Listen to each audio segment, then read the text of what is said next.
2시간 전에 마감한 트레이더가 생생하게 전하는 글로벌 마켓 리뷰 델타원입니다. 우리 시장은 하루 종일 프리미엄을 빼면서 상승에 실패했지만 해외 시장은 러셀을 중심으로 강력한 상승으로 마감을 하였는데요. 시장이 상승 동인이 무엇인지, 우리 시장은 레벨업을 할 수 있을 것인지 이야기해 보겠습니다. 결론만 이야기하자면 우리 시장은 추가 상승이 가능성이 아주 높고 수요일 상승은 시장이 레벨업을 할 수 있는 기회가 될 것으로 보고 있습니다. 자세한 해설 아시아 세션부터 갑니다. 우리 증시는 장 초반의 상승을 외국인들이 선물 매수가 주도하였지만 미결제 약정이 감소하는 등 전일 해외 시장의 상승에 따른 숏커버가 이어진 정도지 신규로 매수가 들어와서 상승을 바라본 그런 모습은 아니었습니다. 하지만 전일 매수를 쌓은 쪽이나 또 매도를 쌓은 쪽이나 오늘은 그냥 포지션을 풀기에 여념이 없었는데요. 전일 7,000계약 넘게 증가했던 선물 미결제 약정은 오늘 점심 이후로 더욱 빠르게 하락하면서 3,100계약 넘게 미결제 약정이 감소하게 됐습니다. 현물시장에서는 여전히 외국인들이 삼성전자, SK하이닉스 매수가 있었는데 비록 오늘 LG화학을 620억이나 매도한 등 전체 현물시장에서의 매수 템포가 줄어들긴 했지만 오늘처럼 따주기장에서도 750억이나 현물을 매수한 등 외국인들이 추세적인 매수를 이어가고 있는 것이 특징입니다. 선물 베이시스 또한 장중에 등락에 관계없이 강세를 유지했는데요. 오늘은 옵션 시장에서의 신규 미결제 약정 증가가 주로 풋 클래스에서 고르게 나타났다는 점이 특징입니다. 즉 시장이 위로도 못 가고 아래로도 못 갔다고 하지만 콜 클래스에서는 등 내가격에서 조심스러운 롤링업 엣지가 있었고 반대편 풋 클래스 쪽에서는 지수가 못 올라가고 있음에도 불구하고 고르게 매도 미결제 약정이 쌓이면서 시장이 레벨업을 할 준비를 했는데요. 수요일 시장이 갭 상승을 크게 하게 된다면 콜 290 이하의 행사가는 상장 후 평균 발행 단가를 넘어서게 됩니다. 즉 레벨업을 한 뒤에 환매가 시작되면 콜옵션 자체의 롤링업 수요로 밀리지 않게 된다는 의미입니다. 물론 옵션 시장의 힘만으로는 움직일 수 없고 현물 시장에서 갭 상승이 나왔다고 또 대량의 현물 매도가 쏟아진다. 그러면야 도루묵이 될 수밖에 없지만 방금 마감한 한국물 ETF인 EWY가 1.69%나 상승을 한 것을 감안한다면 우리 시장은 기본적으로 295선 그리고 좀 과하게 올라간다면 298선까지도 올라설 수 있다고 보고 있습니다. 다만 콜옵션 300을 기준으로 그 이상의 행사가에서는 대량의 미결제 약정 분포가 있는지라 수요일 이후의 상승은 속도가 더뎌질 것으로 보고 있습니다. 참고로 미국 본장 마감 후 시간외에서 알파벳이 실적 발표에 고점 대비 마이너스 6%를 밀어버린 일이 있었는데요. 이러면서 나스닥 선물이 마이너스 2.5%, 플러스 2.5% 가까이 상승한 것을 60% 넘게 상승폭을 반납하고 말아버렸습니다. 자, 그런데 나스닥 선물이 시간외에서 하락할 때 손절매가 나오면서 인덱스가 까진 것도 있어요. 그래서 이 부분은 아시아 세션에서 얼마든지 반발 매수가 들어올 수 있기 때문에 저는 아직 시장이 꺾였다고 볼 수 없고 그리고 이렇게 나스닥 선물이 크게 밀렸다고 해서 우리 시장이 하락이 나올 것으로 보지도 않습니다. 자, 자세한 대응 전략은 총평 때 이야기하기로 하고 이제 유럽 세션 넘어갈게요.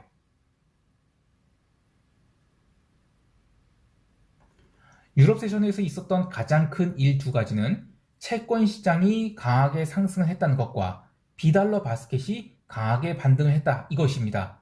이 두 가지가 사실 오늘 시장이 아주 핵심인데 언론에서는 미국 증시 상승이 컨퍼런스 보드 소비자 신뢰 지수가 나쁘게 나와서 그래서 페드가 긴축 기조를 늦추지 않겠느냐 이런 논리를 펴고 있지만 트레이더의 관점에서는 전혀 그렇게 느껴지지 않고 유럽 세션 개장 1시간 전부터 그러니까 한국 시간으로 오후 3시부터 유럽 장기 채권 매수가 아주 강하게 들어오기 시작한 게 그게 오늘 글로벌 증시의 상승을 가져온 원인으로 보고 있습니다. 이 CTA들 그러니까 그 방향성 거래자들이 그동안에 미국 국채나 또 유럽 장기 국채에 대량의 매도 포지션을 들고 있었는데 지난 10월 21일 시장이 신저가를 갱신한 뒤로 빠르게 회복을 한 상태에서 월요일에 채권이 제자리로 돌아왔죠. 그러자 아시아 센서부터 시작된 환매가 채권 매도 환매 이게 유럽 세션 내내 들어오면서 독일 30년 국채는 무려 4.18%나 상승하게 됩니다. 그만큼 매도가 많이 쌓였다라고 할 수 있겠죠. 이탈리아 국채 또한 1.65%나 상승을 했는데요. 9월 마지막 주에 그 파이어 세일에 나섰던 기관 투자자들이 10월 말에 다가갈수록 황급히 자산들을 담거나 또는 채권 숏에 대해서 언와인딩하고 있다라고 보고 있습니다. 또한 영국의 그 리시 수낙 신임 총리 진급 예정자죠. 이분에 대한 이 시장 참여자들의 평가가 긍정적인 것도 시장의 상승을 이끌었다고 할 수 있겠는데요. 그러나 재미있는 것은 채권 시장이 유럽 세션 초반부터 마감까지 쉬지 않고 상승을 했던 것에 비해 증시는 조금 다른 흐름을 보였어요. 개장과 함께 유럽 증시는 조심스러운 매도세가 시작되면서 지수를 누르기 시작했는데요. 특별히 뭐 시장에 약세 요인이 있었다기보다는 그냥 현물은 속도 조절 차원에서 이 중간 매도가 나왔다 이렇게 볼 수 있어요. 그런데 중간 매도가 나온 다음에 기술적으로 지지받아야 될 아주 중요한 자리에서 성공적으로 지지를 받으면서 시장이 급반전하게 됩니다. 그래서 결국에는 미국 세션 시작과 함께 유럽 증시도 끝까지 올라서 종가, 고가의 상승이 나오게 되었습니다. 참고로 이 독일 10월 IFO 기업 신뢰 지수나 뭐 기업 환경 지수 이런 것들이 컨센서스부터 잘 나왔어요. 근데 이거는 시장에 별다른 영향이 없었다고 보는데요. 오히려 밤 10시부터 있었던 비달러 바스켓에 강한 매수가 들어오면서 시장이 더욱 안정을 찾았다. 이렇게 보고 있어요. 유럽 세션에 있었던 또 하나의 또 이슈는 이 상품 시장에서 구리나 기름 같은 원자재들이 중화권 증시가 제대로 된 반등을 하지 못하면서 눌렸다가 밤 10시 이후로 비달러 바스켓이 초강세를 보이면서 기름은 다시 플러스로 돌아서고 또 구리 또한 낙폭을 크게 만회한 것이 있는데요. 하지만 중화권 증시는 이달 옵션 만기가 말일에 있죠. 그래서 당장은 크게 살아나기가 어려울 것으로 보고 있습니다. 뭐 예를 들면 홍콩 증시는 지금 하루에 3%가 올라도 이걸 올랐다고 할 수가 없어요. 다시 하락할 가능성도 높고요. 그래서 어쨌든 간에 지금 상품 시장이나 뭐 중화권 증시는 아직은 변동성의 영역으로 보고 있습니다. 문제는 기름 가격인데요. 기름은 10월 14일 이후로 사실상 시가나 종가를 계산하면 계속 이 85달러에서 제자리 뛰기를 하고 있어요. 만약에 시장이 상승할 것이라면 오늘 아래 꼬리를 달면서 강하게 위로 들어줬어야 되는데 또다시 윗꼬리를 얻어맞았어요. 게다가 방금 발표된 미국 석유협회 API의 그 주간 원유 재고는 452만 배럴 증가로 나와버렸죠. 그동안 이 기름에 제가 강세 마인드를 갖고 있었지만 내일 원유 재고 발표 때 제대로 가지 못한다. 그러면 나머지 갖고 있는 기름 롱 포지션도 모두 치워버리고 그냥 포기하도록 하겠습니다. 자, 이제 미국 세션 넘어갈게요.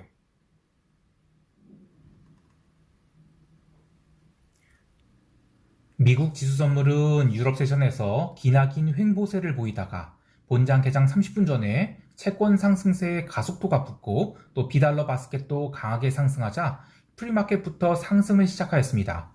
자, 그런데 이때의 특징은 나스닥 위주로 상승세가 강하게 나타났어요. 그리고 생각보다 S&P와 다우는 약했는데요. 이게 좀 이해가 안 가실 부분이 있어요. 뭐냐면 개장 전에 코카콜라와 제너럴 모터스가 호실적을 발표했죠. 이거는 다우 종목이에요. S&P 종목이 있고요. 나스닥 종목이 아닌데도 불구하고 나스닥이 먼저 더 강하게 올랐다는 이게 특징이에요. 그래서 좀 더 정확하게 얘기하죠. 오늘 시장에서 가장 강했던 것은 러셀이었습니다. 그리고 그 다음에 나스닥, 그 다음에 S&P, 그리고 다우 순이었는데요. 이 모두들 숏 커버성 상승에 더해 인덱스 매수가 들어오면서 지수를 끝까지 들어올렸어요. 특히 변동성이 추세적으로 빠졌는데요. 유럽 변동성은 27포인트대로 빠졌고 미국 변동성은 28포인트대로 내려오면서 이거는 추세적으로 변동성이 하락하겠구나 이런 기대감을 불러일으켰습니다. 그리고 사실 제가 유럽 세션에서도 얘기했지만 오늘 미국을 당긴 것은 실적이 아니에요.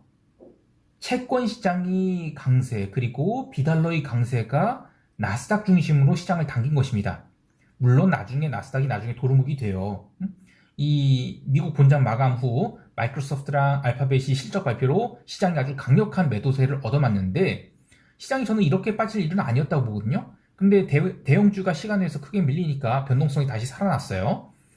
당일 상승분은 뭐 사실상 시간외에서 모두 돌려놨죠. 그래서 이따 아시아 시장과 유럽 세션이 뭐 어떻게 반응할지는 모르겠습니다만 어쨌든 저는 사실상이 이번 주 목표가 주봉 목표가죠. 이게 나스닥 11,720선이었거든요. 여기를 장중에 도달했기 때문에 저는 얼마든지 재차 상승 시도는 있을 수 있다 이렇게 보고 있습니다. 하지만 이젠 그 뭐 주 후반에 다시 상승한다는 등 이런 식으로 좀 시간이 좀 더 걸릴 수 있겠죠. 그래서 일단 시장이 올라와서 자 1차 목표가는 도달했기 때문에 리스크 관리는 좀 해야되겠습니다. 자 어쨌든 그 나스닥이 가장 강세를 보인 것이 러셀과 나스닥이 가장 강세를 보인 것이 전 채권 때문이라고 하는데 그런데 실적이 마이크로소프트나 알파벳이 안 좋게 나오니까 나머지 종목이 다 빠졌냐? 그렇지 않습니다. 나스닥만 빠지고 러셀은 거의 빠지지도 않았어요. 그러니까 이것은 여전히 그 비달러의 강세 그리고 채권이 강세는 하루 더 지속될 수 있는 그런 이벤트다라고 볼 수 있겠습니다. 당연히 증시는 강세라고 봐야죠.